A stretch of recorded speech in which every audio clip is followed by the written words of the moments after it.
Banswada MLA Pocharam Srinivas రెడ్డికి cabinet హోదా కల్పిస్తూ ఉత్తర్వులు జారీ చేశారు.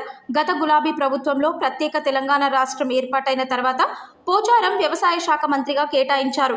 ఆ తర్వాత శాసనసభాపతిగా పనిచేశారు. ఇటీవల జరిగిన శాసనసభ ఎన్నికల్లో బీఆర్ఎస్ పార్టీ నుంచి బాన్స్వాడ ఎమ్మెల్యేగా విజయం సాధించారు. ఆ తర్వాత పోచారం శ్రీనివాస్ రెడ్డి కాంగ్రెస్ పార్టీలో చేరారు. పోచారం శ్రీనివాస్ రెడ్డి సేవలను కాంగ్రెస్ ప్రభుత్వం వినియోగించుకోవాలనే ఉద్దేశంతో రాష్ట్ర ముఖ్యమంత్రి రేవంత్ రెడ్డి పోచారం శ్రీనివాస్ రెడ్డికి వ్యవసాయ శాఖ సలహాదారుడిగా నియమిస్తూ ఉత్తర్వులు జారీ అయ్యాయి.